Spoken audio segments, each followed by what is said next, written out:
All right, you're good to go. All right. Hi, everyone. I'm Mike Barnett. I'm Academic Director of the Rutgers Institute for Corporate Social Innovation, and it's very much my pleasure to welcome you to today's QUASI seminar. These seminars are designed to enrich and refine the research questions that scholars use when studying topics relevant to corporate social innovation. As editors, reviewers, readers, writers, teachers, and practitioners, we know that too many studies focus on questions that only rehash and rename established ideas and that may have no practical impact. It's our hope that by pointing out what's known on all sides of a debate in very pointed and direct ways that we can drive researchers to produce sharper advances in our theoretical and practical understanding of how to help business better serve society. Today, we debate the question, is luck better than strategy in cultivating corporate innovation? Answering in the affirmative, we're so lucky to have Chengwei. Countering in the negative, a stern and quirky strategist extraordinaire, Melissa Schilling. Clarifying the contingencies, serendipity brings us the good fortune to have Christian Busch. And finally, untangling luck and skill from a practitioner perspective, it's Michael Mauboussin. And as each of our presenters argue their positions, please stay muted and post any questions or comments in the chat box. The open discussion will occur after all four of our presenters have spoken in the half hour or so that remains thereafter. So let's get rolling here. We'll turn it over to Chengwei.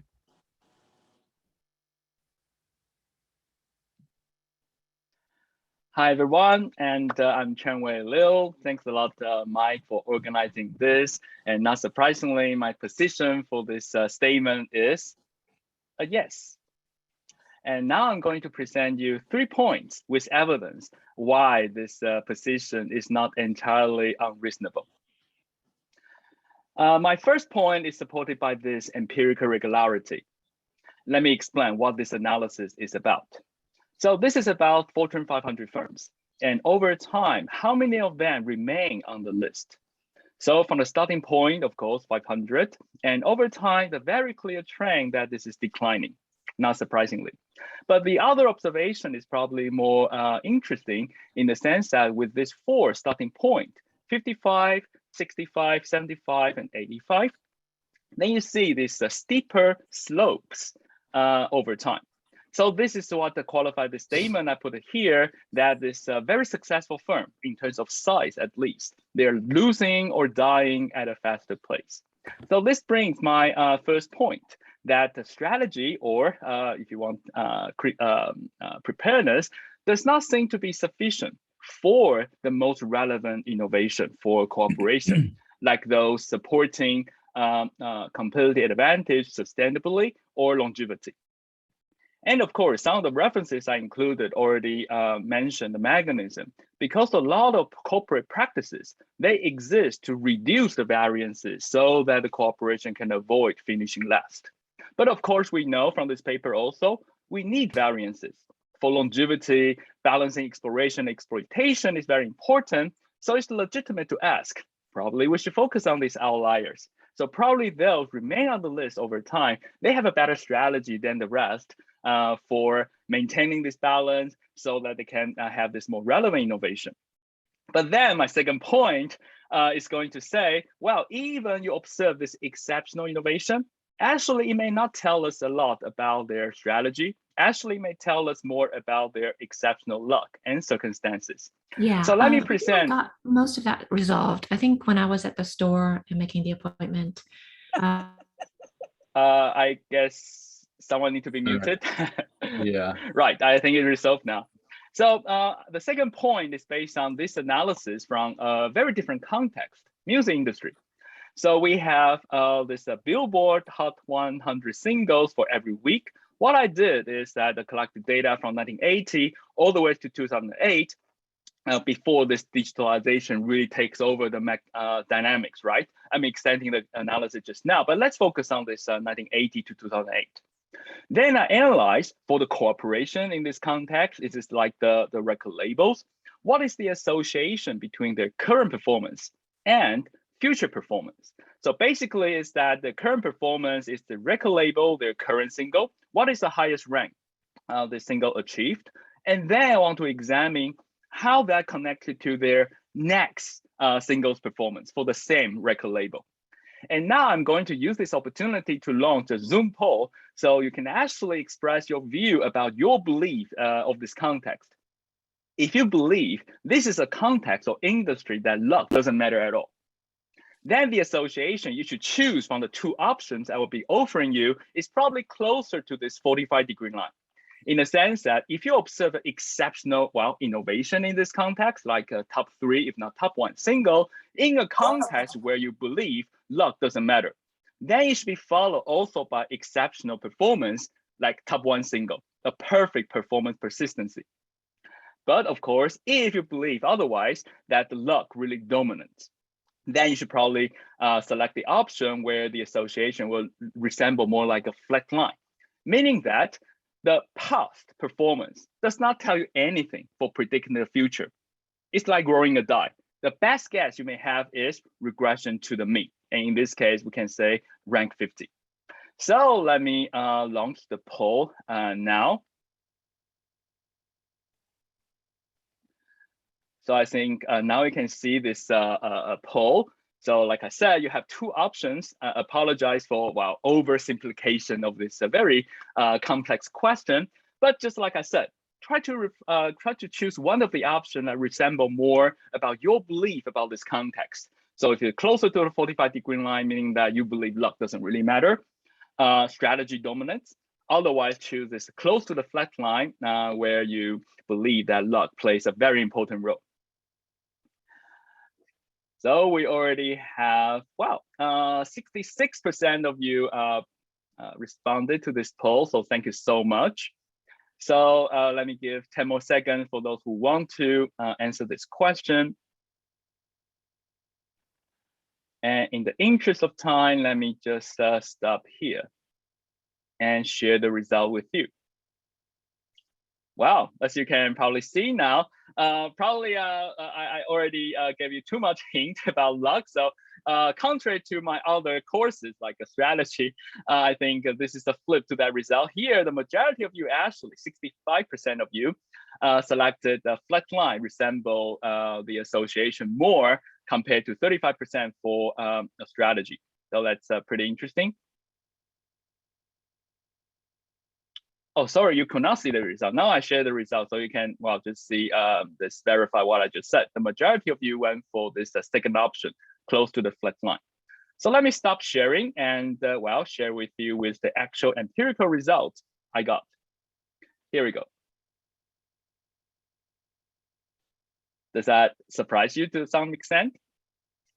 So in this case, actually, if you selected the first option, that is the association is closer to the 45-degree line, you are not wrong. Actually, you're pretty correct, as long as we're talking about performance up to like top 13. So in this normal range of performance, like 13 to 100, this association is very close to the 45-degree line, representing the importance of strategy or resources also, right? If you're like a resourceful record label, obviously you could buy your airtime promoting the single. Not surprisingly, performance persistence is pretty strong.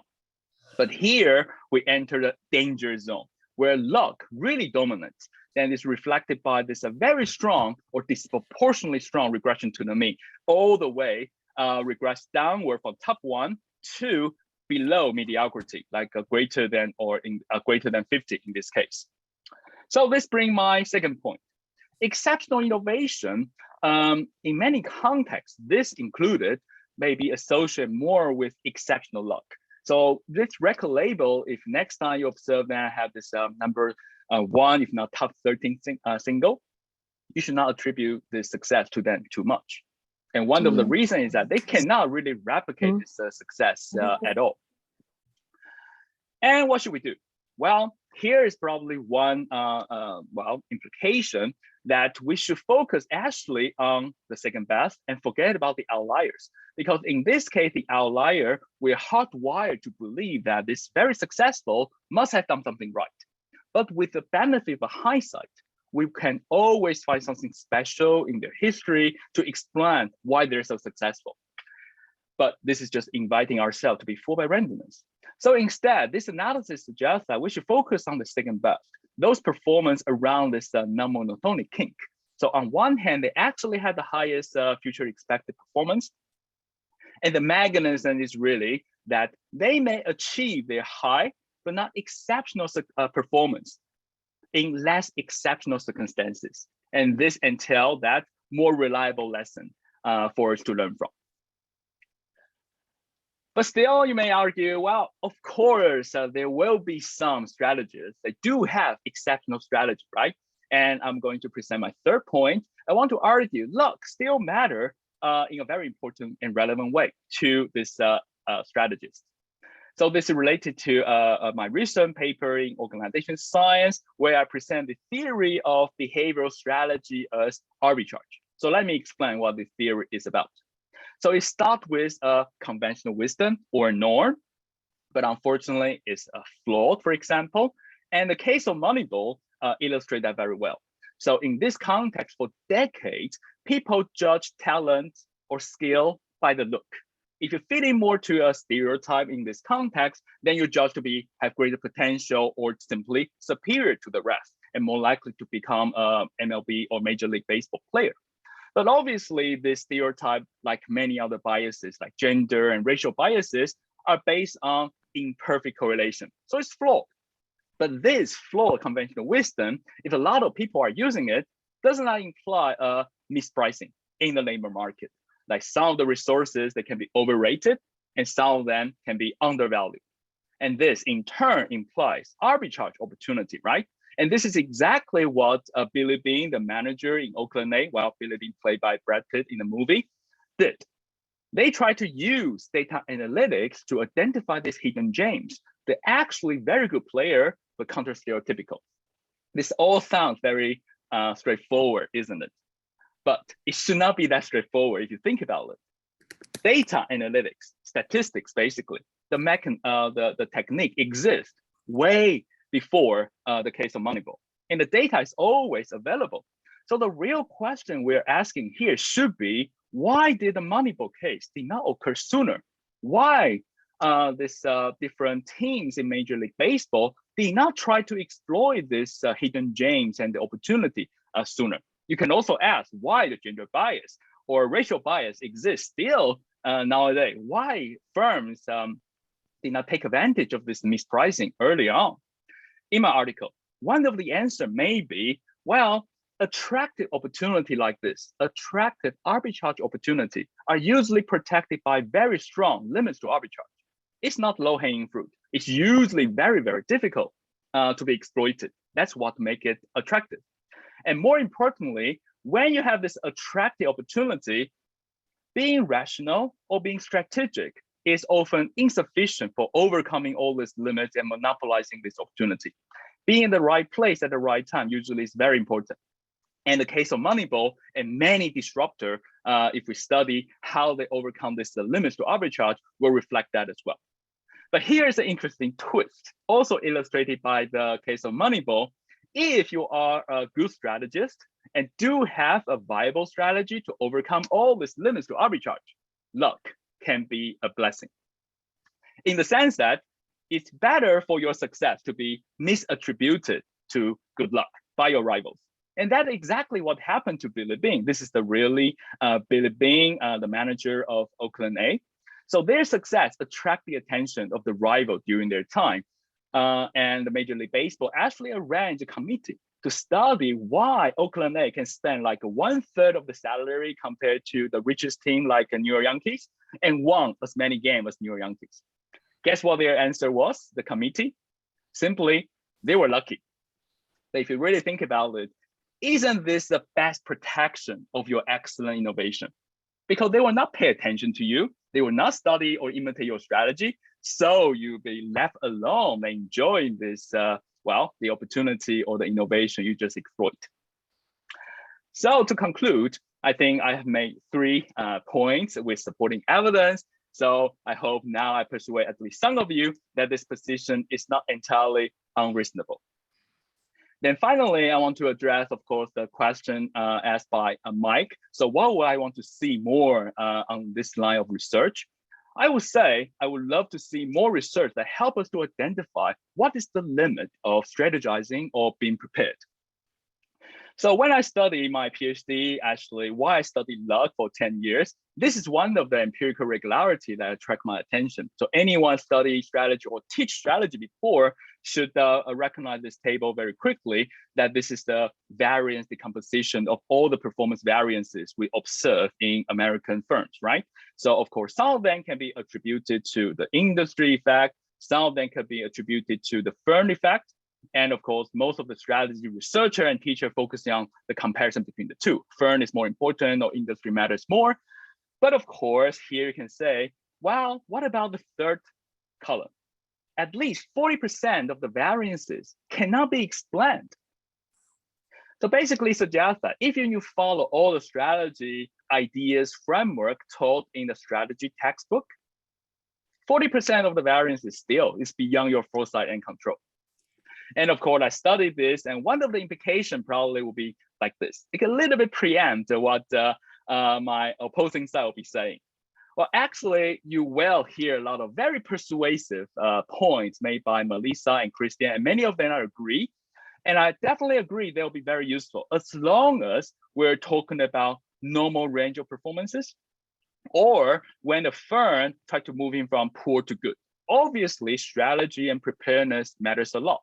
Like in Melissa's article and textbook mentioning this innovation overshoot, obviously, we, a strategy professor, can help the cooperation to avoid this blunder and mistake, right? And like Christian mentioning, exposure to different opportunity, paying attention to this weak signal, definitely very important to identify this meaningful connection or a combination. But I will argue that if we're talking about moving from good to great, then be careful. Being at the right place at the right time can overwhelm the importance of all the strategizing and also serendipity. And then the dangers is really, well, beyond certain point, that what enable you to achieve this high performance. You cannot believe that they can also help you to replicate this success and moving from good to great.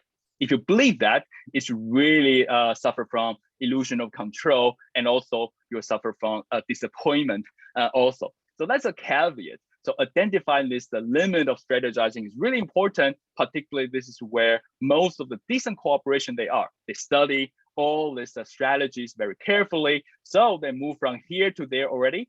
But now they should really engage in this different mental model, regime change. They should understand moving from good to great require a very different way of strategizing. And on that, I rest my case. Thank you very much. All right, Chengwei, thank you very much. And now we will hear about some strategery from Melissa. Please tell us on that. All right, so we don't have to, we don't wait for questions in between. We just go right in, yeah? That's right. So the questions will be in the chat log, and you guys can monitor that as you will, and then we'll have formal questions after everyone has spoken. Can you see my screen? All right, so I'm going to make the case for strategy and innovation, not surprisingly, given that I've spent most of my career studying innovation strategy. So let's see. I'm going to start with, how does this work? Okay, so first of all, let's take a look at the data on innovation. First of all, we know that that innovation is extraordinarily hard and that most of it fails. This is a very familiar pipeline graph from the drug industry, for example, where we know it could take 5,000 novel compounds to develop 125 leads, which may result in 2 to 3 drugs that are actually tested, which actually ends up in 1 drug reaching commercial production that gets through clinical trials. That's a very high failure rate. But we also know that there are systematic differences between firms in their failure rates and success rates. We've seen lots and lots of studies about the various things that impact innovation outcomes. And I'll say this, I recently did a study on outlier innovation, and we tried to come up with a way to measure luck because we wanted that to be one of our causal mechanisms. I think luck's super important. Quirky talks a bit about luck. But it's one ingredient in the cake, right? And like all those ingredients are necessary. It's not like if we drop out baking powder and you make a cake, you're going to get like a big slab of hard mud. So it's like all these pieces are necessary, and luck is certainly in there. But the question today was whether or not it's more important than strategy. And I'm going to say no way is it more important. And the first piece of evidence that comes to mind is the fact that we have lots of data showing that there are significant predictors of innovation. And having tried to study luck, I'll say this is it's very hard to measure luck, which I'm sure you've run into, Chengwei. It's very hard to operationalize in an empirical study and say, oh, we can definitely attribute this to luck. So usually what people are measuring are things that I would not call luck. They're measuring things like investment, learning curve effects, the way teams are composed, the incentives in the organization structure, maybe the patents they cite, the collaborations they form.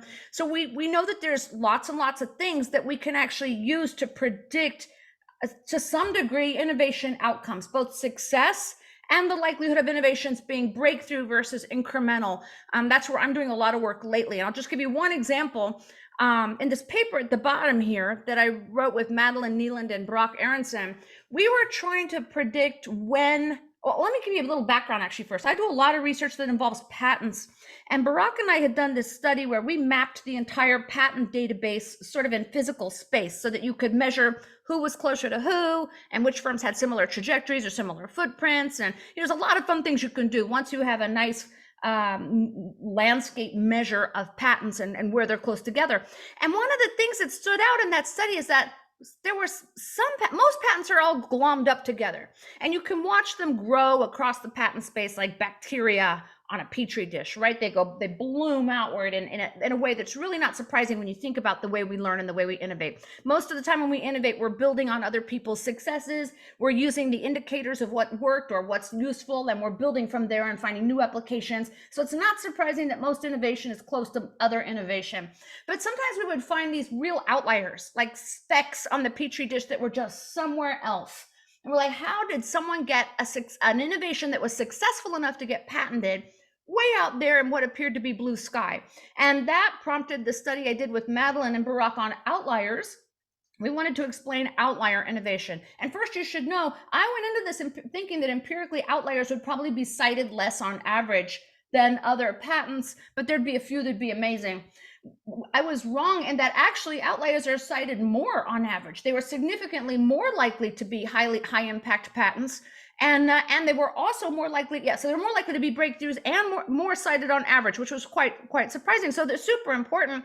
And it turns out you can measure a variety of search tactics in the way inventor teams are composed and the way they work that can have a very strong predictive effect on whether or not you get an outlier patent out of it, like some sort of really interesting, unusual discovery. And in case you're wondering, one of them is the composition of your team, like teams with more diversity, and also teams that have a person who's individually has more diverse experience, like a Renaissance man, was one of the significant predictors. Teams that used more basic science, teams that followed long search paths over a very long period of time, that you could significantly predict breakthrough innovation. Now, the fact that you can significantly predict it with anything, I think, says that you're probably not looking at luck.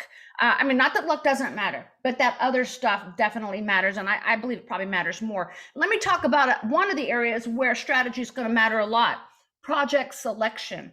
So one of the first things you got to realize is that there's a lot of ideas out there, and they're very hard. It's very hard to assess which ideas are good and bad. You very often will not have enough capital to fund all of them. So you have to make very good choices. And when you make these choices, you have to think not only about the likelihood of success of an individual innovation, you have to think about your portfolio of innovation. And you have to think about which things are going to be derivative enhancements that pay off right away, that are relatively certain, and that will generate cash flow in the near term so that you can eat. And you have to think about which innovations are going to really push the frontiers and create whole new generations of products in the future, or breakthrough innovations that are going to enable you to avoid becoming obsolete in the long term. So you're managing different dimensions of time, risk, cash payoff, cash investment. And if you're not managing that strategically, you're going to be a mess, right? You're going to waste your money. You're not going to be a successful innovator. So a lot of my work has been about teaching people to innovate more strategically and to think about how to use that strategy lens to make better decisions about what projects to go forward in, how to go forward in them, how to support them, what kinds of teams, whether to collaborate, what kind of intellectual property protection to use. So anyway, starting here, project selection, a lot of opportunity for strategy in project selection. And I got some archetypal sites there. If you want to have a little fun video on that on YouTube, I started making little animated videos during COVID because I needed an outlet, and they're all available for free on YouTube. You can use them in the classroom, and this one's on choosing projects. There's also a lot of opportunity for strategy when you think about how to structure your organization, how to structure your teams, whether or not your team should be full-time, autonomous, should they have their own space, should they be separated from the rest of the organization like a skunk works, or should they be part-time, lightweight, functional teams that just meet once in a while, maybe temporary? Where should the incentives of the individuals on the team lie? Should they be connected to project outcomes 100%? Should they remain with their functional area of the firm 100%? Should it be some mix in there? There's a lot of research on this, and you should at least understand it so that you can make good strategic choices about how to design innovation teams. We also know, for example, that brainstorming groups don't work for a bunch of reasons. There's a bunch of research on that. I've also done some research with, I don't know if I put it on there. Oh yeah, this first one here, Christina Feng, about the value of isolating groups initially from each other so that they don't reach premature convergence by contaminating each other's ideas. So there's a lot of really cool stuff you can do in this area about improving the structure of the organization, the structure of the teams, the culture, the norms, the incentives that you use. That's all applying strategy to being more successful in innovation. And I got a short video on that too, if you're interested.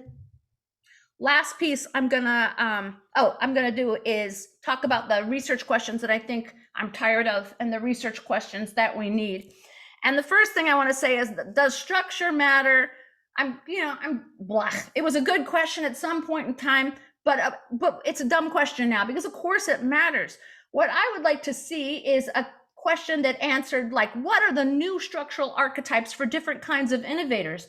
There used to be a lot of research on centralized versus decentralized innovation, mechanistic versus organic, ambidextrous organizations, but it was all kind of at a very high level. When you actually go into firms, it's very hard to see in an empirical reality that maps onto those arguments we were having back then. And once in a while you see it, like Apple reverted to a functional structure when Steve Jobs came back, and we all went, whoa, that's super weird that he did that. So that really spoke to a lot of the things we've been arguing about structure. But I would like now to see new, cool, more granular, nuanced, stuff about the kinds of structures Google is using, or Apple is now using, or Microsoft or Dell or Boeing or Yahoo or ByteDance are using to innovate. I think that would be super interesting and valuable to managers. The other question I'm so tired of, does exploration versus exploration matter? Yes, we know it matters. Of course it matters. You need both, just like you need that R&D portfolio that has a balance of breakthrough and platform and derivative innovation. If you're not managing all those different sides of the map, somebody's going to leave you behind somewhere. So definitely they matter. I think what would be cool is to learn how to parameterize it and manage it in the firm, the different ways that firms are managing it. I do think there is some work in this area, so I'm sort of psyched about that. Then there's some stuff that we haven't seen that I would love to see. For example, talking about innovation at a firm with a lot of slack, like Google, is very different than talking about innovation at a firm that doesn't have much slack, like Boeing. And there's also another big difference between those two firms, right? Most of Google's innovations are these sort of intangible software developments that can be done at relatively low cost. It's mostly human capital. When you look at innovation at a firm like Boeing, you're talking about massive commitments of physical capital with huge sunk costs as you progress along the development path. So innovation should be fundamentally different at those two different kinds of firms. There's more kinds than that. We should be looking at different models of innovation for different kinds of firms that have different situations like that. And then similarly, I'd love to see something on the difference in innovation at a firm with a fairly simple production function, like Starbucks making coffee and cold brew and things like that. I actually had the opportunity to see Starbucks' innovation lab, and it was super cool, and it was pretty simple. It had like a test kitchen, and you would build things and you would try them out and see if they work. And if they worked, you would move them forward. And if they didn't work, you threw them out, or maybe you retooled them. So it's pretty easy to talk about that in the classroom versus a firm with a complex production function. So for example, Microsoft and Apple, it's much harder to describe innovation at those firms in the classroom and to tell students how to do it better. Right now, they're all fired up about agile. The students think everything is agile. I think that's a little bit of a delusion. Agile works well when you have modular products. It's not going to work at all when your products aren't modular. And we just need a deeper understanding of that. So with that, that's that's all I was going to say. Oh, I put the link here. If you would like a free copy, if you're an instructor, if you're an academic somewhere and you want a free copy of Strategic Management and Technological Innovation, just drop your name and address here and I'll make sure you get one. And then here's links to all those instructional videos that are up on YouTube. And Michael, thank you so much for setting up this seminar. It's so fun. Well, thank you. So I think, we're very clearly starting to get the sense that obviously it's not luck or strategy, but it's both luck and strategy. And so we've started to point out some of these contingencies about going from good to great, or selecting projects, or structuring the organization, or in different industries. So that leads us very nicely over to Christian, who's going to systematize our look at the contingencies. So Christian, your turn. Thank you so much, Mike, for the introduction and for bringing us together. And thank you so much, Melissa and Chengwei. Very inspiring. I've learned a lot from you along this journey. So it's wonderful to do this together here.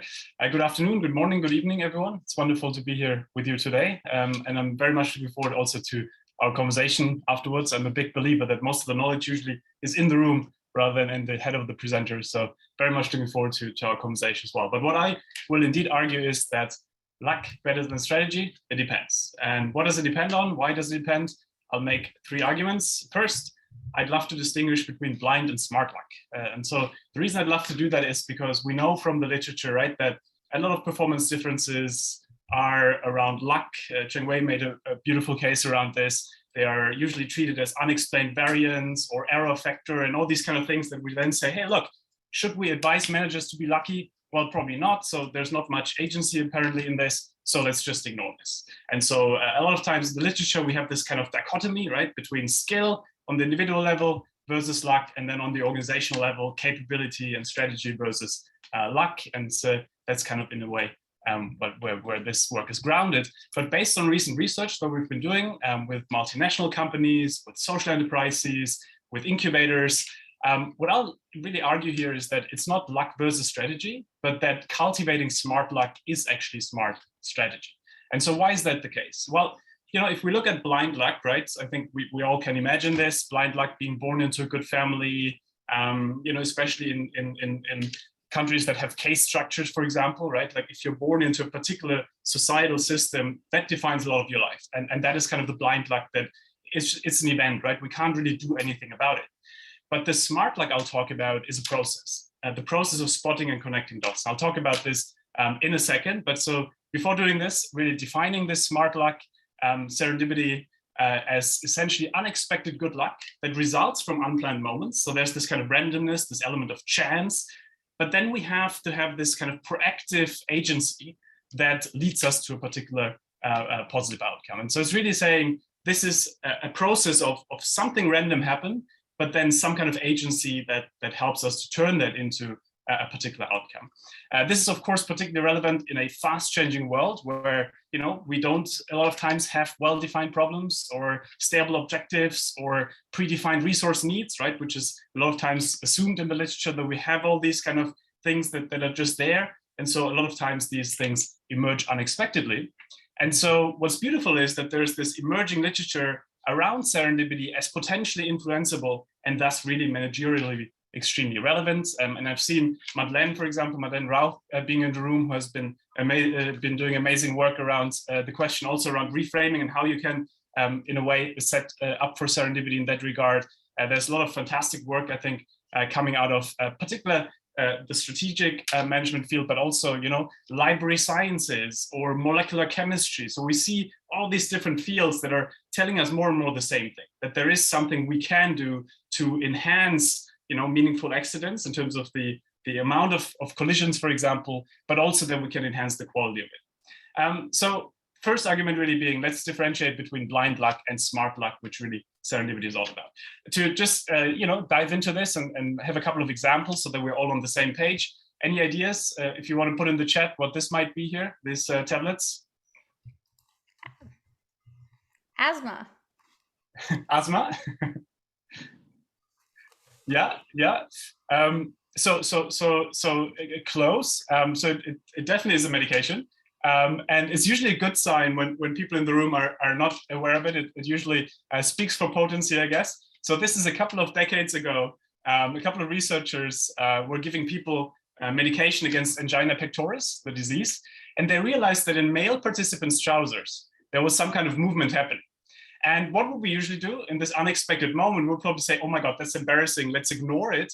Or let's find a quote unquote better way to cure angina without this quote unquote side effect, right? And so essentially we would neglect that unexpected moment that's happening. Now here, another example, and that's how Viagra evolved, because those researchers actually in the moment saw that there's probably a lot of men in the world who might have a problem in this department, and then kind of connected the dots and came up with Viagra as one of the most successful medications. Now, another example here, any ideas what that might be?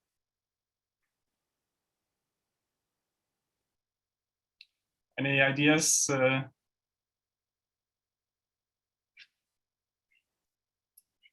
So this is a sweet potato washing machine. And so a company I've been working with in China called Haier, they are a huge white goods manufacturer, and they produce washing machines, refrigerators, and those kind of things. And a couple of years ago, they received calls from farmers. And the farmers told them, hey, look, your washing machine is always breaking down. Well, why is the washing machine breaking down? Well, we're trying to wash our potatoes in it, and it doesn't seem to work. So what would we usually do in this moment? We'll probably say, let's educate the customer, right, to use our product the right way. They should use the product in the way that actually tells them to do it. It's for clothes, it's not for potatoes, right? They did the opposite. They said, you know what? Yeah, we might have a marketing strategy that's all about producing clothes washing machines. But you know what? There's a lot of farmers in China and in the world that might have a similar problem.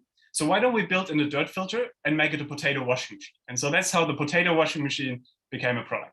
And then, of course, during COVID, right, we've seen a lot of necessity-based serendipity happen, where you see breweries who lost their customers, restaurants, and then realized, wow, we can use our alcohol as hand sanitizer or to produce hand sanitizer, or fashion labels that realized we can use our capabilities to produce masks. And so we've seen all these interesting kind of serendipitous moments happen. What's beautiful about those examples, and in general, like the hundreds and hundreds ideas of that we've mapped, and also if you think about your own life, right? Maybe the way you found your co-founder, your job, the love of your life, that it's not just about this unexpected moment, right? It's not just about the randomness, this kind of event that's happening. But actually there is this serendipity trigger, right? This kind of unexpected random event, but then we have to do something with it. We have to bisociate that with something meaningful. We have to take that unexpected moment that farmers tell us we use your machine differently, and then say, let's make that meaningful. Let's connect the dots to something relevant. And the same Viagra, right? It's not enough to just see that there's movement in male participants' trousers. That's a trigger, a serendipity trigger, but we have to bisociate. We have to imbue meaning in this accident, imbue meaning in this moment. And so serendipity really as this process of spotting serendipity triggers and then bisociating them with something relevant and meaningful. And then, of course, a lot of times serendipity has a kind of incubation time, right? So we might run into someone in the hallway today, and they tell us about a new project serendipitously that we could get involved in, but then we have to follow up, right? We have to do something about it. And so there's this enactment element that's about grit, perseverance, and so on, to really turn that into something that is being sustained. The beauty, of course, is once we see serendipity as a process, we can then influence that, right? We can create more serendipity triggers, and we'll talk about this, everything from space design, virtual design, and so on. We can learn how to connect the dots better, how to better dissociate, and we can develop the grit, the tenacity that we need to actually go forward, but also, of course, the filters that allow us to not be distracted by this. And that's, to Melissa's point, a lot about strategy, right? How do you select the ideas, the incidences that seem relevant enough to go ahead with versus not? That's really a filter question. And then, of course, what I really want to focus on is the organizational level, all these enablers and constraints that make it happen on the organizational level or facilitate this on the organizational level for individuals. Now, why am I saying this is relevant?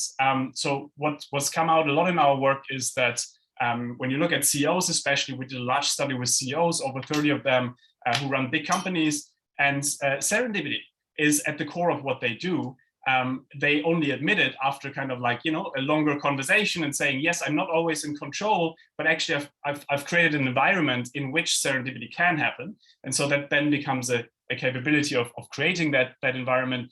And Tom Lindenberger said it beautifully, that cultivating serendipity is an active approach to leading in times of uncertainty, where you don't have a lot of these kind of things that we usually talk about. Now, second argument then really is to say, okay, if cultivating serendipity is really part of a good strategy, how can we do this? And that's really, to Mike's point, how I would reframe the research question. I would ask how, why, and when can serendipity be influenced? So what are the conditions for serendipity to evolve and to emerge so that we can actually create a strategy around how we do that in some way?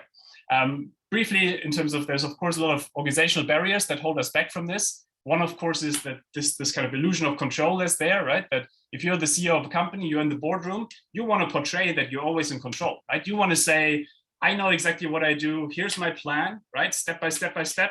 And then I did exactly this, and then I reached this, right? Yeah, but real life probably was a little bit more like a script, right? And that's the same when you look at your CVs or so, right? You might say, I wanted to do this, then I changed to this. Yeah, but maybe you just ran into someone at a conference and then unexpectedly got this new job, right? So the point is, we airbrush serendipity out of our histories, both corporate histories and individual histories, because in a way it makes us feel weaker than we are. But the fascinating thing is that comes out of our work is that a new type of leadership mindset is actually about saying, no, no, no.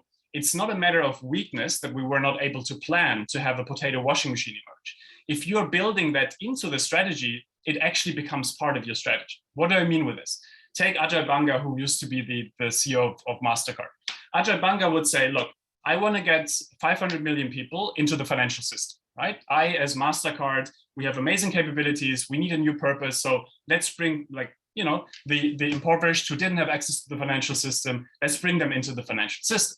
Now, I give you an approximate strategy here. I know approximately this and this and this, but I also want you to be part of that process, and I want you to bring in unexpected ideas as and when they come up. So now when someone comes with an unexpected idea, it's not threatening Ajay's authority as a leader, but in fact, he told them from the beginning that this would be part of the plan. And you know, we can talk about this later, how during COVID, this showed, right? Governors who had the new type of leadership style were actually able to adjust timelines without losing authority, because they could say, I told you from the beginning, as we got new information, I actually can arrange the timeline, versus those who were sticking to their timeline, to their strategy, just like that, they lost authority because now they had an incentive to either hide data, or when they adjusted the timeline, it didn't look as good.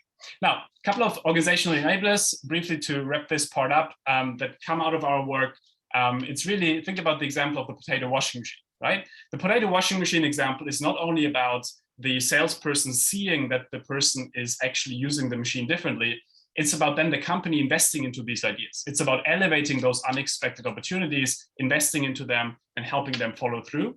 It's also about creating a culture that allows for serendipity to be spotted. So, you know, one simple practice, for example, that I've seen in organizations is in a weekly meeting, people asking, what surprised you last week?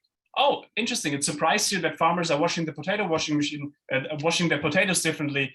Great, like, let's make that something, right? So in a way, we give people the license to not self-censor. We give people the license to see it as a day-to-day practice, to have the surprising happen, and it's not threatening the respective leader's authority. Now, of course, one of the biggest themes that a lot of companies like Google, Bloomberg, and others have explored a lot is around how do we leverage physical space design, right? So everything from how do you position, you know, coffee shops next to doors so that when there's a queue, you have to run into people who are queuing up, or put the sofa where people have to walk by, right? Those kind of things where it's just small design changes. But Steve Jobs especially was smart with this, right? When he was running Pixar, and he had this beautiful story where essentially he wanted a new headquarters for Pixar. And the architects came to him and said, well, let's do 3 buildings, one for the management team, one for the creatives, one for the developers. And he, of course, said, well, that's a bad idea, right? If you separate exactly those people who should run into each other. So he said, let's do one big building. Let's put the mailboxes of the management team right next to the creative, right next to the developer, so that we nudge them to actually run into each other all the time. And then they realize, oh, wow, that's a human too. And I can actually talk with them. I can actually explore ideas with them. Same with coffee shops and everything else, really nudging people to get together. Now, I won't go into the other practices too much, because we obviously have a very limited amount of time. But we can definitely talk about this later, especially also some of these practices are from contexts of extreme resource constraints. So Sub-Saharan Africa, where reframing situations, making the best out of what is at hand, essentially is an extremely effective approach to say, how do I look at a situation, not from a, oh my God, we don't have X, Y, Z resource, but from the perspective of, oh, there's more in the moment than meets the eye. But I want to leave you with one more practice here, which is the random coffee trials, which I'm a big fan of, which is this idea that, we all know these water cooler moments where people run into each other and, serendipity tends to happen. And that has been taken away, right, in a virtual world a little bit. And so random coffee trials are about saying people within an organization sign up when they are free, like every month you give one time.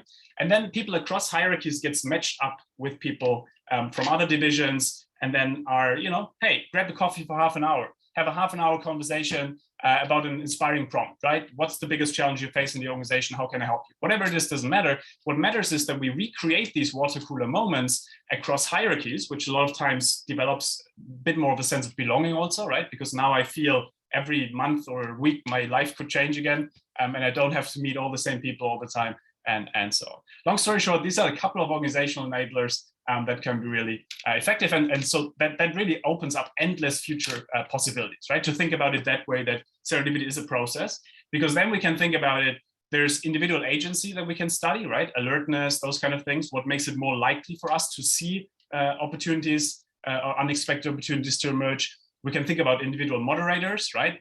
Self-censoring, those kind of things, how can we work on those? We can think about individual mediators, previous experience, cognitive flexibility, and so on, that influence how our alertness actually is being translated into action, right?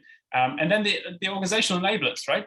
Psychological safety, those kind of things that enable people to potentially not self-censor and to potentially get away from this. And then, of course, all these moderators, power dynamics, right? Things that might actually push people from raising those ideas, from coming up with new things, and so on. And then to Chengwei's point, I think the boundary conditions, right?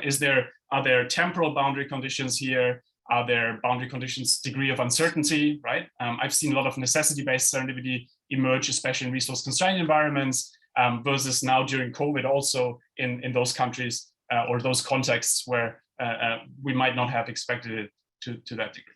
Now, I want to wrap this up with a third point, which is really around saying it's early days, right? This is all early days in the sense of we're trying to figure out how can we define serendipity in a way that is really then allowing, to Melissa's point, to really operationalize it in ways that are effective.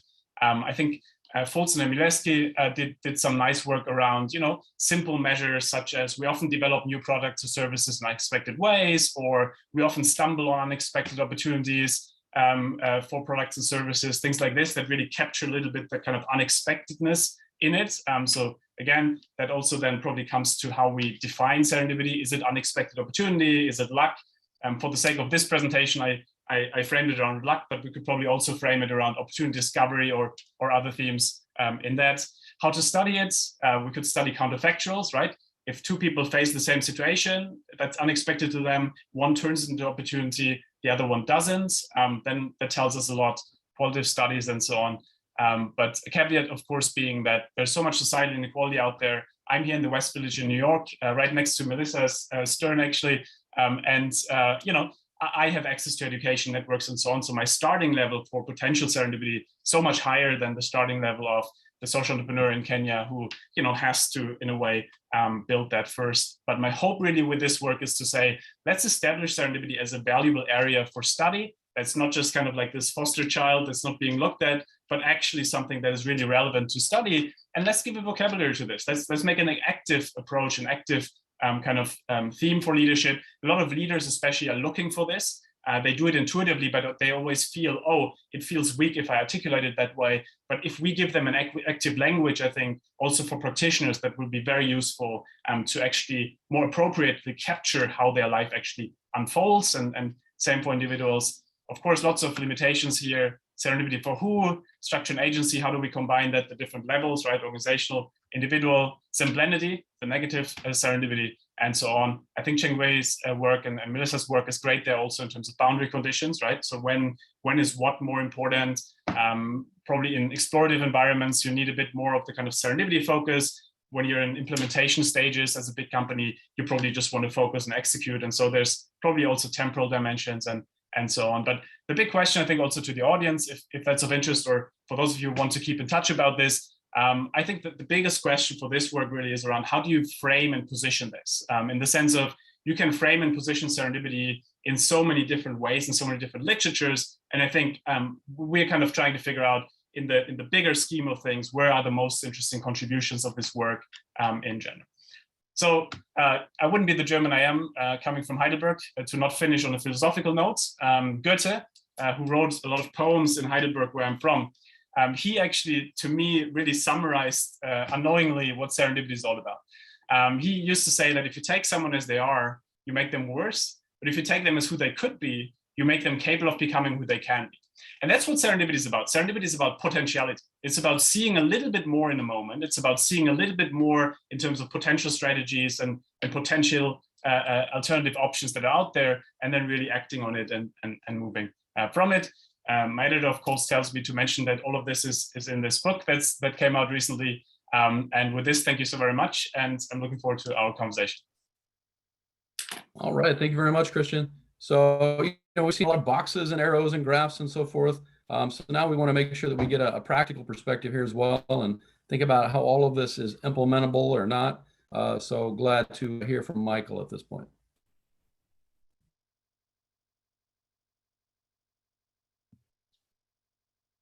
Okay, you could see that, yep. Okay, excellent. Well, good day to everybody. Thank you, Mike. I really appreciate it. I got to say that, Chengwei, Melissa, Christian, I really enjoyed those comments. I found myself agreeing and disagreeing with all of you, so that's probably a good thing as a practitioner. The other thing I'll say is, of course, I'm not an academic, I'm not a scientist, but I absolutely love this stuff. So I look forward to chipping in some thoughts on this. I found myself struggling from the very beginning on this, really on semantics, which is defining all the terms. One of the things we talked about is this thing called the luck skill continuum, and I'll try to define my terms, which will help us proceed a little bit. So you can imagine a continuum of activities. On the far right, pure skill. Skill I'm going to define very specifically as the ability to use one's knowledge effectively and readily in execution or performance. So that's right out of the dictionary, right? The ability to use one's knowledge effectively and readily in execution or performance, right? So think about that as a process. So it's on the far right. On the far left is pure luck. And I'm going to say that luck is Christian just ended on a philosophical note. Luck goes into philosophy very quickly, but I'm going to say luck has three basic features to it. Number one is it is a series of events that operate for an individual and organization. So it happens to you or your favorite sports team or your company. Second, it can be good or bad. So I don't mean to suggest it's symmetrical, because it's not, but there's a positive side and negative side possible. And third, it's reasonable to expect a different outcome could have occurred. So if we rewound the tape of time and then we played it again, this is sort of the concept of counterfactuals, we would find a different outcome. So on the luck skill continuum, here's where actual activities fall. By the way, I put professional sports leagues. So this is where actual sports leagues fall on this continuum. That's the NBA, that's the Major League Baseball, that's Premier League Soccer, ice hockey, NHL, and National Football League. Now these are for one season, so they're not adjusted for sample size. So baseball, they play 162 games. Football, they now play 17 games. So almost 10x difference between those sample sizes. But this gives you the idea that's important. Now, so the first question is, generally speaking, where are you on the continuum? And where you are affects deeply how you should think about this basic topic. The other thing I'll say is Chengwei talked a little bit about regression toward the mean. Here's a really very simple point that comes out of this. If your activity is on the far right on pure skill, there is no regression toward the mean, right? You play Magnus Carlsen in chess, you play him again tomorrow, you play him again, and there's no regression, right? Whatever your track record is doesn't make any difference. By contrast, if you're on the far left, you won the lottery yesterday or you won at roulette, there's complete regression toward the mean, right? So the expected value of the next outcome is some measure of the average, right? So almost by observing regression to the mean, almost that alone will tell you where you are on this continuum, right? So that's another point I think is really important to bear in mind. And so just knowing that is important. Now, as much as I love Chengwei stuff, I'm going to say this is why it can't be luck, right? So this is a quote from Andy Duke, the poker player, just saying there's a really elegant test, right, of if there's skill and activity. And that's ask if you can lose on purpose, right? If you can lose on purpose, that means you have to have some skill. So I think the precondition of Chengwei's comments, which I agree with, is companies are trying to succeed, right? So it's not like no one's trying to, but clearly there has to be, these have to be activities of luck. The other way to think about this, and again, this is a little bit fraught, but it might be skill would be what's in your control, and luck would be a little bit of what's out of your control. So Chengwei showed those sort of these monster residuals that we see, right? In your control and out of your control. So I find all these comments like you can make your own luck, or luck is where preparation meets opportunity, all that stuff. I find those things to be nonsensical, for the basic reason is if it's something you can do, that's not luck, it's skill by definition. So a little bit like it's an Christian's thing, a little bit of serendipity is not, it's not really luck, it's the skill to be able to do this. And the question is, can I cultivate that skill? So now the question becomes in strategy formulation, how much of this, can I control or not control? I was influenced by this book by Michael Rayner. I'm sure many of you guys know him. He wrote this book called The Strategy Paradox. And the definition specifically is the same behaviors and characteristics that maximize a firm's probability of notable success also maximize the probability of failure. And I'm not sure, that seemed a little bit hyperbolic to me, but that's his basic argument. And he gives this case study of the mini disc from Sony. And he's like, if you look at the mini disc strategy, and this is from 1992, it was like brilliant. He said they did every single, they compensated for all their mistakes. They built on all the strengths that they had, so on and so forth. And of course, this is a very famous flop. And I'll read a direct quote. He says, not only did they do everything they could, not only did everything that could go wrong actually go wrong, everything that went wrong had to go wrong to sink what was, in fact, a brilliantly conceived and executed strategy. It was a miracle that the mini disc did not succeed, right? So this is the opposite side, like bad luck. Okay, so what are the sources of uncertainty that we are always facing? One is what our customers and the fickle taste of our customers. Second is technology and technological change. So this, even if you want to consider it to be an exogenous factor, right? And then third is obviously competitors. So you are competing in a marketplace and you don't really know what your competitors are going to do, things like Marlboro Friday and so on and so forth. Now, the other thing I'll just say is that Rayner, along with Mumtaz Ahmed and Andy Henderson at University of Texas, did a study, and there's been a ton done also in investment management that's related, right? They want to know about superior performance of companies, right? And they use the same metrics. This is like the, McGann, Porter, all the same stuff. So basically an ROA measure. So what they did is they looked at, it was from 1960s to 2010, something like that. They ranked companies in deciles, and they created a transition matrix based on empirical parameters. Then you simulate zillions of worlds and just see, do any companies defy the common cause variation, right? Is there any special cause variation? And the answer is, like we see in investment management, by the way, you do the same thing. The vast majority of performance can be explained by common cause variation, vast majority. But you see that there are a handful of companies in corporate world, handful of investors that definitely demonstrate over time that they're skillful. And these guys try to identify that. But that's a super interesting question. Now, of course, the challenge is the ex ante ex post problem, right? So we can make those kinds of statements, I think, reasonably confidently ex post, but the real challenge is for us to think about this ex ante. Now, to me, the challenge is our world it feels like luck is becoming more important. And this is this concept I call the paradox of skill. I want to be super clear. It's not my idea. I learned about this from Stephen Jay Gould in his book, Full House, from the mid 1990s. And the paradox of skill says in activities where both skill and luck contribute to outcomes, right, which is most things in life and certainly the stuff we're talking about, it says that as skill improves, luck becomes more important. And that seems a little bit counterintuitive. So here's the way to break that down. You can think about skill, in two dimensions. The first is absolute skill. And I think we would all agree as we look around the world, whether it's the world of business, the world of sports, the world of investing, whatever it is, absolute skill has never been higher. And we can measure that in activities that are measured versus the clock, right? So things like running and swimming and so on and so forth, right? So absolute skill never been better. And this is also important for the world of strategy. You guys know this much better than I, but things like best practices, so on and so forth. Okay, the second dimension is the key one here, though, and that's relative skill. And what we've seen also in domain after domain is that relative skill has actually gotten narrower, which is that means the difference between the very best and the average is less than what it was in the past. So Ted Williams was the last player to hit over 400 Major League Baseball. He did that in 1941, so 80 years ago. And the question is why? And it turns out the average batting average in baseball hasn't changed all that much, but what has changed dramatically is the standard deviation of batting average. And so Ted Williams was a 3 standard deviation event. If you were I haven't run the 2021 numbers, but for 2020, if you're a 3 standard deviation, you'd hit like 385. 385 is awesome, right? It's great. You win the batting title, but you don't get over that 400 threshold. So we see this compression. So as a consequence, the margins of differences are very much smaller, and hence luck becomes more important. So another way to think about this, and I think Chengwei, when you hear this, when you talk, I think a lot about this, right? Is you'd imagine you're drawing from a skill distribution, right? So a bin, and I'm going to make it normal, but it's not, And then you're drawing from a luck distribution. I'm just going to keep them both normal just for us to visualize. And Chengwei, your point is a great outcome, an exceptional outcome is a high skill usually and high luck draw, right? By definition. And if the luck is going to regress, your expected value, your next luck is 0, then that extreme event is going to be mostly dictated or largely dictated by luck. So this is, I think, a really important idea. And what I'm saying is the skill distribution is getting skinnier. And if the luck doesn't change, that means luck becomes increases its contribution to what we're talking about. So that's really it for me. And I'll just say, I mean, this is lame compared to what you guys did, but I'll just add a couple of things to this. So I think it is the process of innovation. I'll just add two things that sort of came to mind in the preceding comments. One is I actually preparing some work on this. I keep coming back to this exploit versus explore. So Melissa said this is like everybody knows about this and so forth. But one of the angle I want to take on this, and it's related to that maybe Boeing Google thing, is really exploit versus explore as a function of rate of change in the environment. So,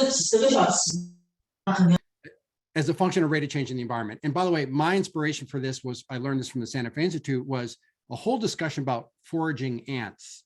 And it turns out that, ants lay like a pheromone trail, obviously, and so they're figuring out the food source, and that's exploitation of the food source. But it turns out that with some probability, mathematical probability, ant will peel off the path of the pheromone trail and just go wander off, right? And it turns out when they studied this more carefully, that mathematical probability tends to be roughly correlated with a rate of change in the environment. So if new food sources are coming in, the ants know that they should be spending more time on exploration. If the environment is very stable, they should just exploit like crazy. So that's an interesting, I think we talk about tuning parameters. To me, that's a really interesting one. Can any of those ideas map over? By the way, nature has been working on that for 100 million years, right? So nature's got pretty good solutions for these things, which is super cool. And then the other thing is, it goes back to the skill luck thing in the process. And I thought that point about Google and Boeing is really interesting. This slack versus no slack. So that's another one I found to be super interesting. So that's really all I have. We can open it up for fun questions, but I really enjoyed the whole conversation. Yeah, thank you very much. So we've now heard from all four folks. We've got those different perspectives and a lot of overlap as well. So I think I'll just start by asking each of the presenters if there's anything that they want to clarify, or if there's a question they want to ask of another panelist, or if there are any of the questions that are in the chat that they want to deal with before we then open it up beyond that. But let's start with Chengwei. Now that you've heard everybody, is there anything that you want to clarify or ask of anybody else? Thanks a lot, Michael, and thanks, Melissa, Christina, and Michael. I think this is a really nice conversation. I have to say I agree with most of the points made, but I just want to add some caveat, right? I think the research question I highlighted this limit of strategizing. I think it's kind of consistent with Michael's excellent point about this paradox of skill, because in the context of strategy, if you think about it, if you have a competitive selection, then obviously this inferior firm practices will be selected out. So what remain, of course, they're already good enough. But that is exactly this compressed skill distribution or whatever, making the impact of luck greater. And also linking to Christian, your point, I think it's slightly, the caveat is probably, when we think about luck, I usually try to conceptualize from this unsystematic variances. And I think some of your argument focus on those upside variances that happen to lead to favorable outcomes, right? So I think this kind of a little bit building selection bias, this is kind of what we should be aware of and control for. And to some extent, related to the audience when we communicate to this idea as well. So think about this poor to good and good to great, right? If I'm presenting some of my research or idea to like undergraduate students who still need a lot of motivation to try harder, I actually will say a lot. I mean, using the lesson from your book and also Melissa's book, and talking about, well, you should really try harder. Chance does favor the prepared mind. But if I talk to the exact occasion, actually I focus more on, well, try not to engage all these biases, illusion and control. Actually, you already know a lot. You should actually be careful, not try to extrapolate your past success experience too much, because you're entering a very different domain. So that will be some way I connect to the excellent point made by my other panelists. All right, thank you, Melissa. So I wanted to pick up on something. First of all, I want to say, Chengwei, I loved your graph, your slide that went good to, poor to good, good to great. Can you send me a copy of that? Because I want to use that in class. I just love that idea that you got to work really hard to get up to some level, and then you're still hoping that you have this exceptional outcome. When you had up the slide that had all the different results on firm effects versus industry effects versus unexplained, it's interesting how Schmalency's like results are so outliers in the context of that set. I immediately thought of something that somebody else in the chat brought up, which was how much of that unexplained variance might just be measurement error, our inability to capture what's being optimized in these firms. Because remember, even if we just throw in dummies for the firms, so we've got kind of a perfect firm effect, independent variable. On the dependent side, like what are we measuring for performance? What's the time range? Are we looking at 1 year performance, 5-year performance, 10-year performance? What if we're looking at sets of firms that are heterogeneous in the timeline they're managing for? And that's also assuming that all these performance outcomes are captured by whatever we're measuring. Let's say it's a stock price, or let's say it's cumulative abnormal returns. What we're not picking up is like how much cash the CEO got to put in their own pocket, or how much fame they got, or did they land on the cover of Time? Like there's all these things that are actually performance that we might not be measuring. So maybe that chunk of unexplained variance isn't all luck. Maybe a big chunk of it is our inability to measure accurately what the true performance dependent ought to be. Yeah, I mean, there's a lot of confusion, clarification about what actually constitutes luck versus strategy, and then of course the measurement thereof. But Christian. Yeah, no, thanks so much. I really enjoyed that conversation. I feel there's so much to disentangle. So I'm very much looking forward to to having that probably a year or decade-long conversation that hopefully is being kickstarted here. I wanted to actually dive into, so Tanya also asked what role does intent play in answering the question about luck versus strategy, and how does that play out in contexts where you might not have someone who has studied strategy or serendipity or luck for like 50 years? Like, what is it actually, what do people intuitively do, and what is that then, and how does it evolve? And what I found fascinating, so a lot of our work is in extreme contexts, so extreme resource constraints, extreme challenging contexts. And what's fascinating is how intuitively people, in some contexts, because there's so much uncertainty, intuitively navigate that uncertainty by building a muscle for the unexpected. And so to give you one example, there's an organization in the Cape Flats in Cape Town called Reconstructed Living Labs. And it's people who come from an extremely rough community, a lot of poverty, crime, and they developed this kind of multi-step education methodology, low cost, that's all about saying 10 steps to build your business using the library computer, for example, right? Like things that are easy to do in an impoverished community. And then they go into other communities, and instead of asking people, what are the resources you need? What is it that we can give you? They ask, what is already here, and how can we make the best of this? And so by doing this, they reframe the situation away from resource constraints to the potentiality of what could be there. They look at a former drug dealer and they see a potential teacher who has amazing social capital, who's extremely creative. And if they could be turned into a teacher, they could make it cool to be a teacher. They look at an old garage and see a training center and so on. And so by this mindset that says, let us try to see if there's more in the moment than we think there is at first sight, they connect the dots completely differently. And that organization has serendipity happen all the time intuitively, but now also they develop practices. They develop practices such as a budget approach, where if you ask them as a kind of franchisee for budget, they would say, well, answer 3 questions. First question, do you really need this, or can you do it differently? Do you really need chairs, or can people stand?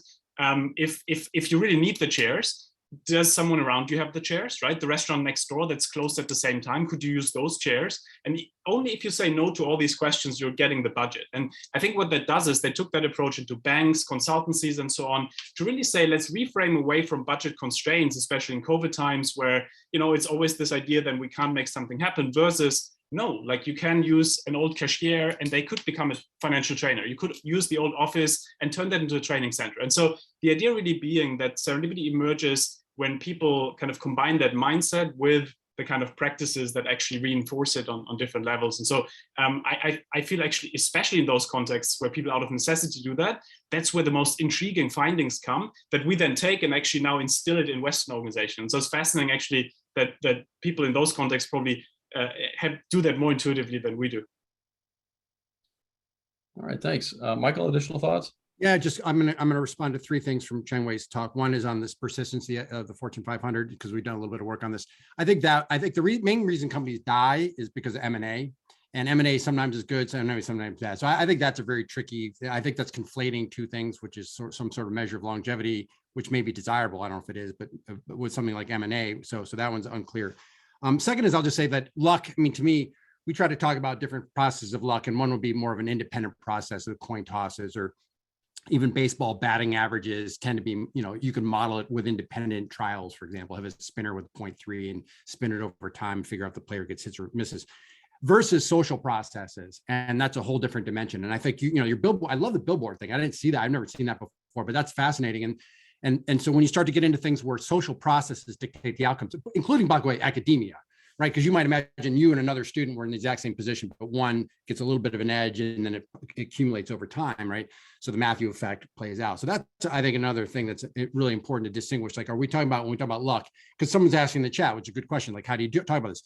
The way, like, for example, how do I put the sports teams on that matrix? And the answer is we use true score theory, right? Which you could say, well, if luck determines the outcome of a game, it's a coin toss. So Chengwei and I play a game, we instead of playing the actual game, we flip a coin, and whoever wins, that's the outcome. So we have a benchmark to compare against, and then we see the actual outcomes, and we know the benchmark.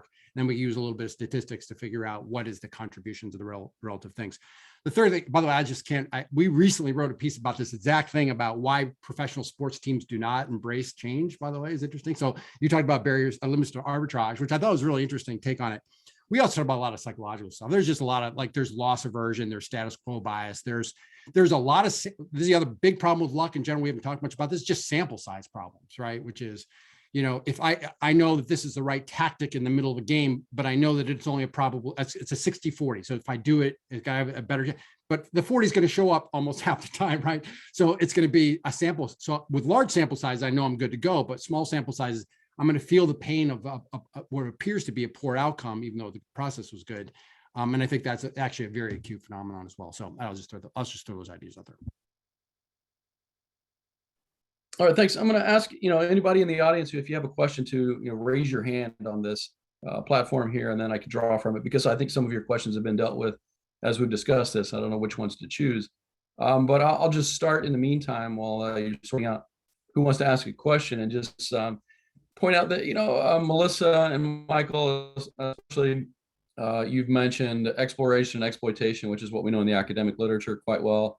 And we know that, you know, you get the Icarus or strategy paradox because, you know, you overexploit and get the direct money instead of setting aside resources to explore under the uncertain later period. And so we know that there are costs to being open to finding things through exploration.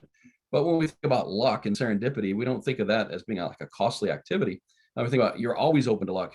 So are there situations where firms would intentionally not want to be open to luck or serendipity?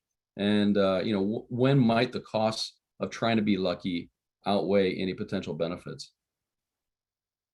And whoever wants to chime in, you're open. Yeah, Michael.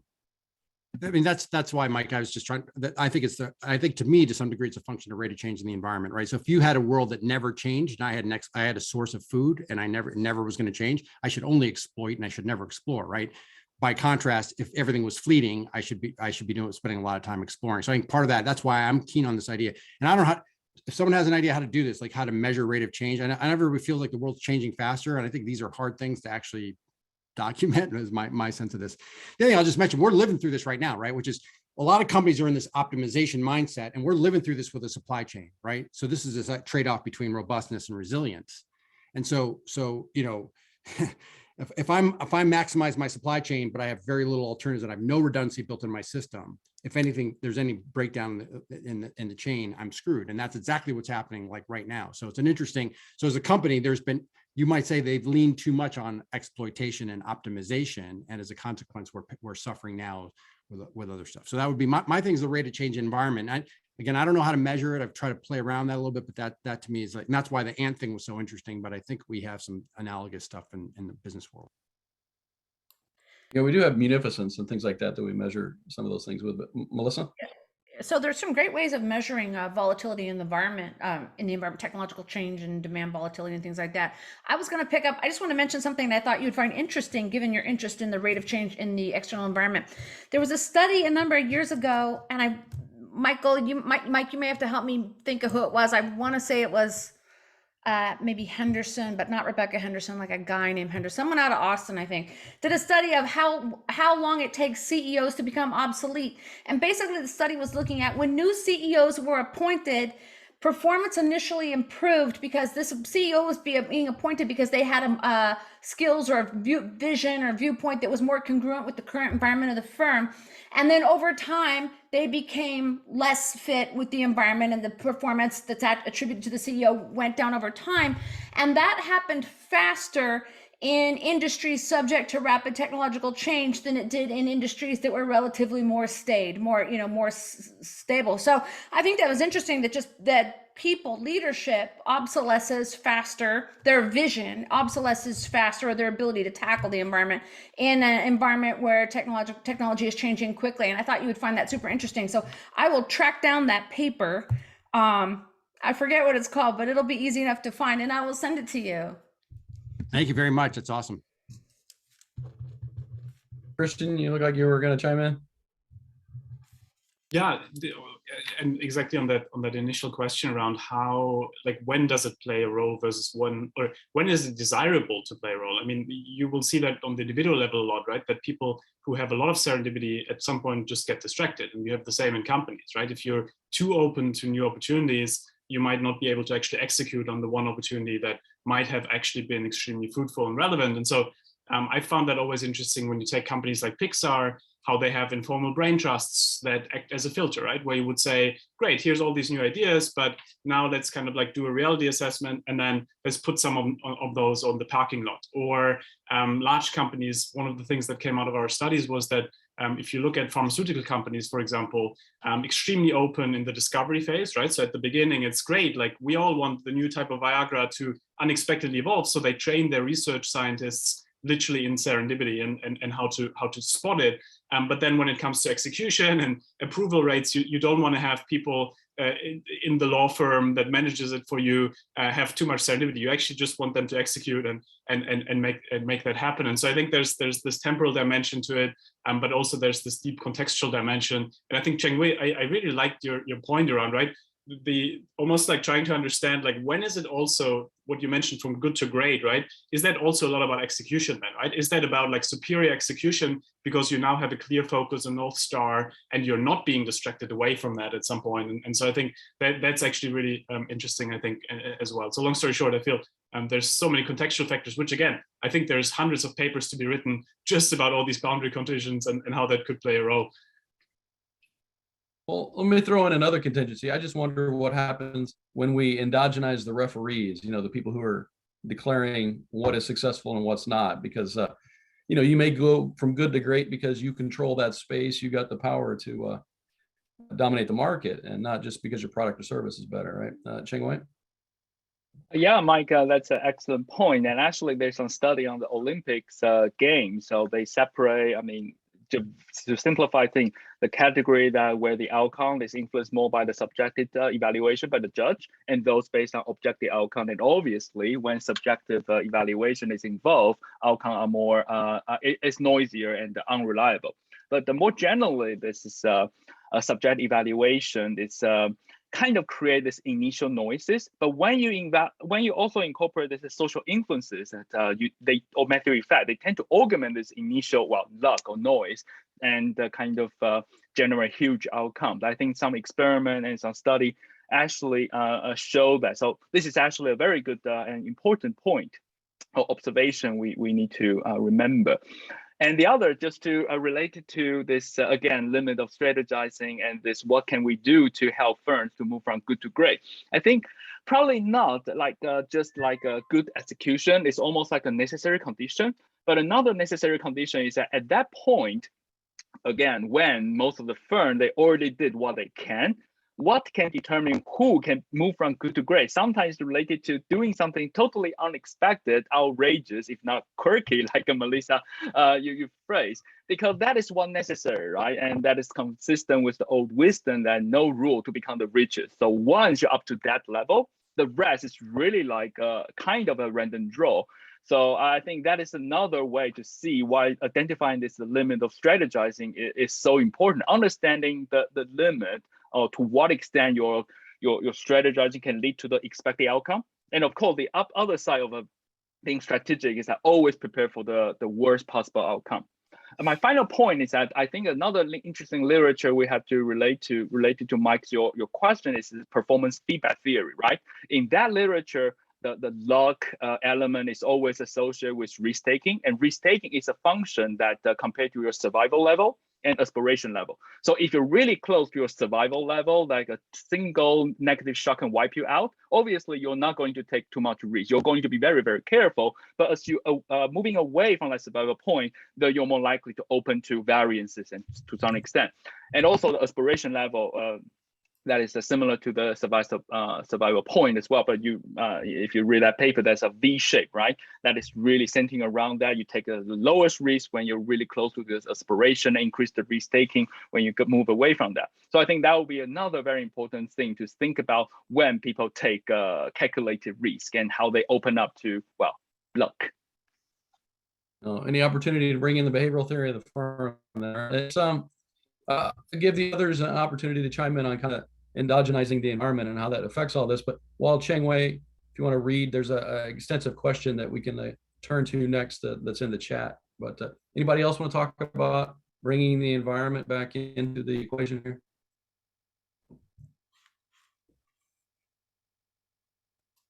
Maybe not. Maybe it's just me. But because I always wanted to, I started writing a long time ago, never finished.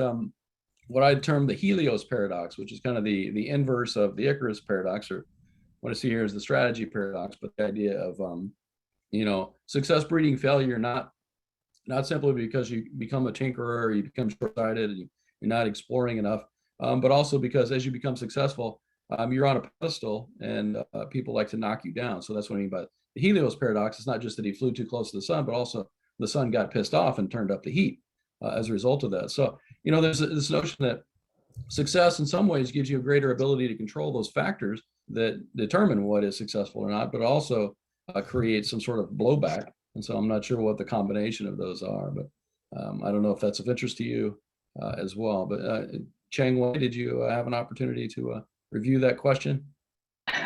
Yeah, thanks a lot for that question from Xun-Yi. I think it's a very legitimate question, right? And I assume this is context dependent. I wouldn't really have one answer to address this very profound question. But I think one perspective or thought can be offered.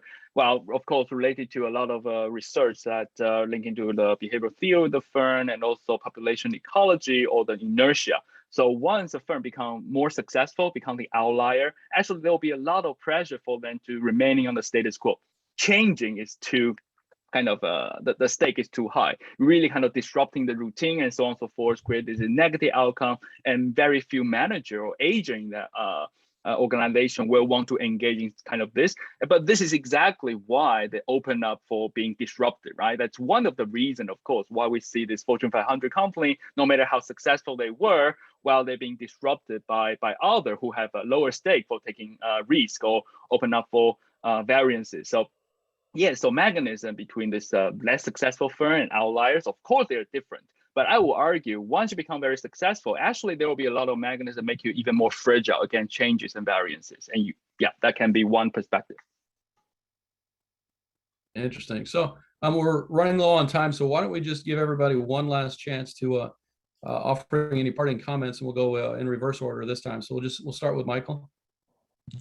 No, I'm good. I got nothing else to add. Okay. Well then, was it Melissa next? Christian next, I think. It depends part. That's right. Yeah. Well, I'll use Viktor Frankl then. I feel so. Viktor Frankl based so much of his thinking on Goethe. Viktor Frankl was this amazing psychotherapist in Vienna who survived the Holocaust and always thought about, how did I survive psychologically? Physiologically, of course, no choice. And psychologically, he had this wonderful idea that he tried to imbue meaning in every moment, right? He tried to imbue meaning. He was in a concentration camp, and he would say there's no objective meaning in this situation. And yet, like, if I can talk tomorrow with one of my fellow prisoners and make them feel better, now I have a reason to wake up tomorrow. So now I created a new meaning, even if it could, like, objectively wasn't there in that moment. And so I've always enjoyed his perspective, because I think serendipity is so much not only about saying objectively there's something here that I can spot, but also I can partly create that.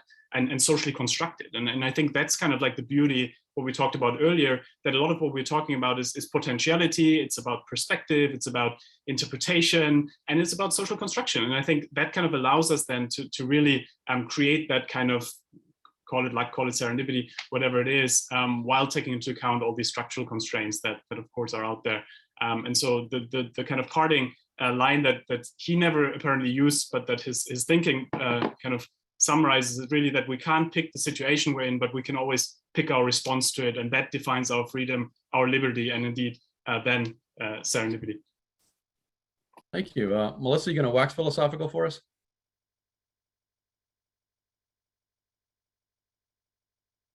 You're muted. You're muted. I'm not going to be as philosophical as the European. You know, only a European can start whipping out Goethe quotes during a academic seminar. Very, very impressive. I would like to say this whole session today has got me interested, thinking a little bit in a more nuanced way about luck, and I really like that. I mean, there's the kind of luck that feels pure, like pure luck, right? Like when you're trying to make something with a crystalline structure and it turns out to be super glue and it was by accident, everything gets stuck together and you're like, wow, I accidentally made this really cool glue. That feels like pure luck, right? That was like the real moment about what happened with cyanoacrylates. Then there's like the luck that you didn't feel like was luck, but other people attribute as luck. And I think that relates very nicely to Jay Barney's early work on resource-based view of the firm and differential expectations. So I believe X is going to happen in the world. Mike believes B is going to happen in the world. We make different choices. And if X happens in the world, I have this cool outcome. And you know, and Barney would sometimes say that was luck about whose differential expectations turn out to be right. But as me, the person holding that differential expectation, I don't view that as luck. I view that as skill and a strategy. So I don't know. I don't have anything cooler to say about that. I just think it's really interesting to think about, you know, the difference between pure luck and things that just look like luck, you know. Chengwei, maybe a poem or an interpretive dance? Right. Thank you again for inviting me. I think why I say yes to this really difficult position, saying yes to this question, is that I try to be a contrarian in the sense that in business school, probably we focus too much on strategy and preparedness too much, 99% of the time, and we just mention luck as 1% and brush it off. I try to be a contrarian, kind of reminding us, well, probably we should change to like say 90% to versus 10%, if not 80 versus 20. Actually, it's much more important than kind of the discourse in business school is. Definitely what everyone said here is really important. We should be more systematic, focusing on the processes and so on and so forth. But yeah, still, don't forget this caveat. I mean, there's a limit. And can we just like give props to Chengwei for taking by far what I thought was the hardest position on this debate? When I saw the position he had to take, I was like, oof, that guy's brave. So, you know, more power to you for taking that on and doing such a great job with it. Absolutely. And, you know, thanks to all of you guys. You all did a tremendous job in offering your perspectives and then bringing them all together in some ways that I think is really going to push forward this research area and hopefully its ability to be applied to practice as well. But thanks to our audience as well for participating in all of this. And please note that the materials from today's session will be posted on the RICSI website. The website has actually been updated. Check it out. It's much nicer now. But the address has changed slightly. So now it's ricsi.business.rutgers.edu. I've also set up a Twitter account to use for the refinements of any research questions, which is kind of the point of these webinars. That Twitter handle is @research_better, and the title is Better Management Research Questions. Please join us for the next QUASI seminar on November 12th. There, we're going to debate the question, does the business model for academic publishing promote scholarly progress? Should be an interesting one. That session will feature Lisa Hinchliff, Jasmine Lang, Stefan Bohm, Bruce Berry, and Ziad Marar. Hope to see you there. Thank you all very much. Thank you so much. Bye. Thank you.